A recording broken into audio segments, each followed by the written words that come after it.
Gente, vamos lá. Hoje a gente vai continuar falando sobre essas estratégias que a gente tem que fazem a gente sofrer. Estratégias de defesa, de sobrevivência que acabam fazendo a gente sofrer. A gente está falando de masoquismo essa semana, né? Dessa noção de que a gente gosta de sofrer por alguma razão, de que tem alguma coisa que empurra a gente para um sofrimento. Essa é uma ideia complicada, né? Assim, eu fiz o primeiro vídeo dessa semana, que é esse aqui, que é sobre masoquismo mesmo, voltando lá para o Freud, para a concepção dele. Depois do vídeo de ontem, que é importante para seguir, então tem sempre essa coisa de ir olhando, né, na lógica da semana. Mas no vídeo de ontem eu falei sobre a raiva, é esse aqui, tá?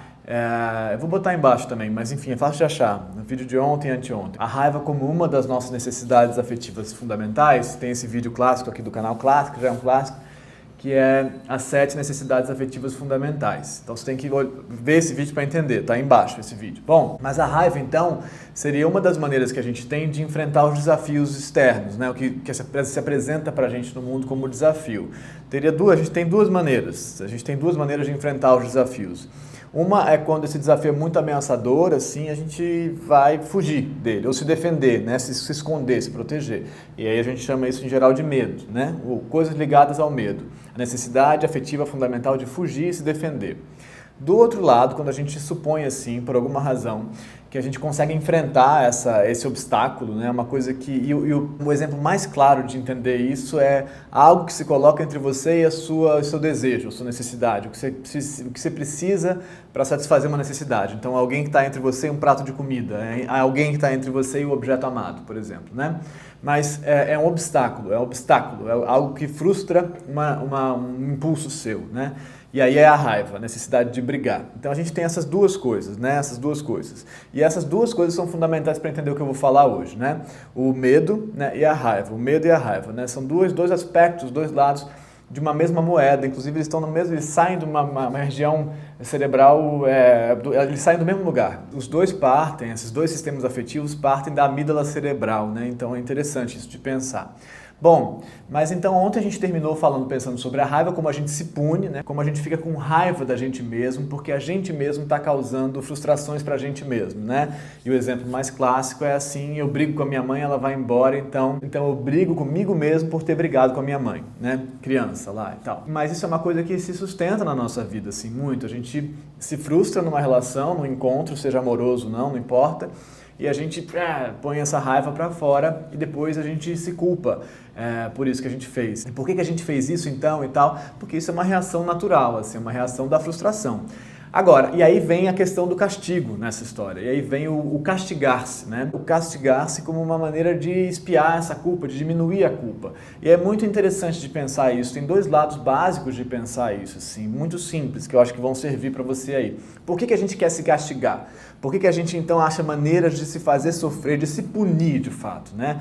Por que isso serve? Se isso não é masoquismo, isso é o quê então? Por que a gente gosta de apanhar da gente mesmo ou do outro, né? Do outro é uma coisa que a gente vai falar um pouco mais pra frente essa semana ainda, mas da gente mesmo, né? Essa expiação, essa chibata aí que a gente põe na gente mesmo em formato de culpa, né? Assim, às vezes mental e às vezes mesmo de se estapear mesmo, de se fazer sofrer, às vezes chegando a situações como se cortar, arrancar cabelo, comer dedo, comer unha e tal. Por que a gente vai para isso? Como é que a gente caminha para isso?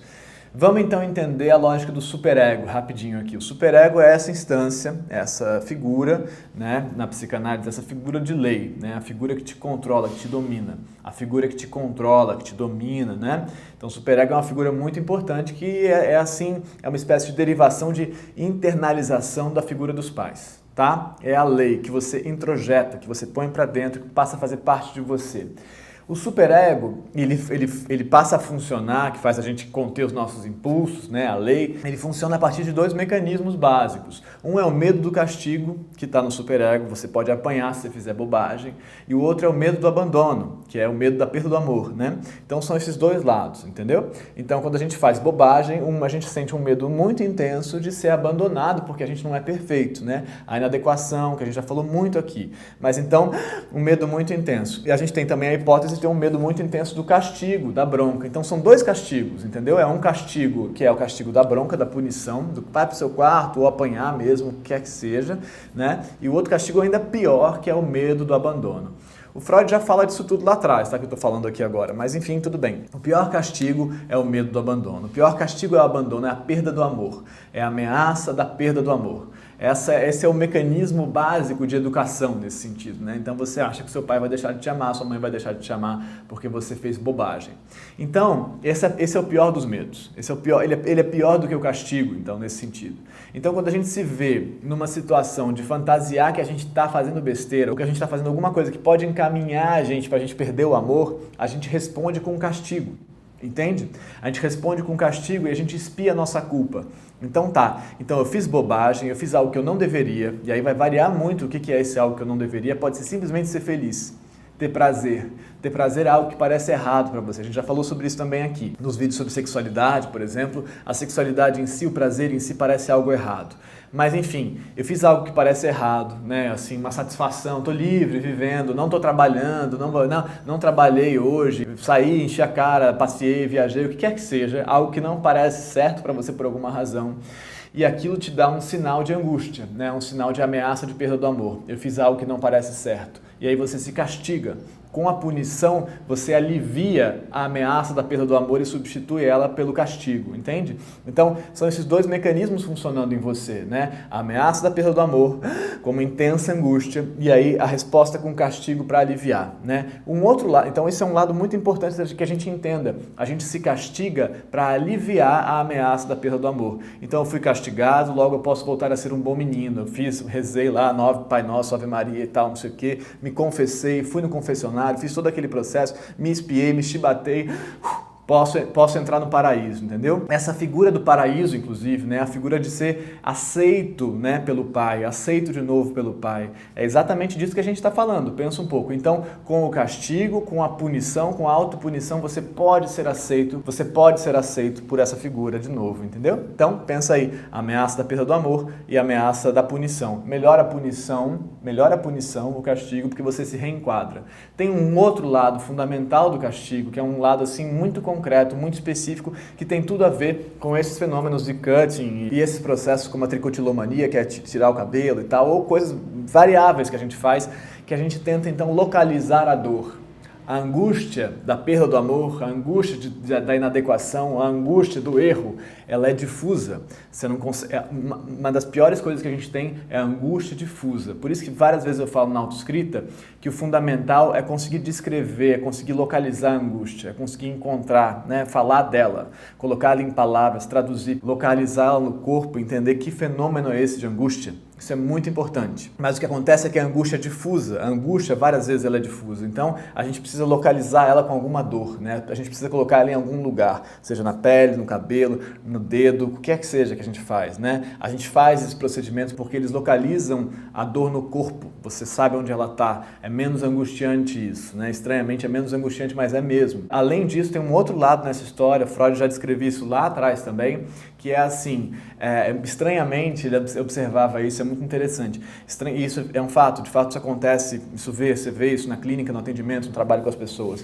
Estranhamente, várias vezes, os sintomas neuróticos de sofrimento, de angústia, quando você tem uma doença real, física, concreta, vamos dizer assim, uma doença do corpo, né? Não que tudo é corpo, mas quando você fica doente de fato, você tem um acidente, algo assim, os sintomas neuróticos, né? Os sintomas de angústia, os sintomas de histeria, os sintomas de conversão, os sintomas obsessivos, eles têm uma tendência a baixar, né? Eles diminuem. Você localizou a dor em algum lugar, você localizou a dor, porque isso tudo, dor e angústia, é elevação de tensão. Tudo isso é elevação de tensão. Então, a angústia da perda do amor, a dor da perda do amor, a ameaça da perda do amor é uma elevação intensa de tensão, né? Que você substitui por uma outra tensão. É isso que a gente faz, a gente substitui por uma outra tensão, para aliviar aquela que é mais difusa e mais terrível, porque aquela é a morte. A perda do amor implica a morte. Isso é muito importante que se entenda. A perda do amor não é brincadeira, ela não implica de fato, né, gente? Estou falando como fantasia lá atrás, ela implica a morte. Então, quando a gente consegue substituir ela por um castigo, por uma dor concreta, por algo que te coloca ali em algum lugar, você sabe do que você está sofrendo, é isso que eu estou sentindo, é por isso que está me doendo, eu estou me castigando, isso gera estranhamente um alívio. Você fala, pelo menos isso, eu sei onde é.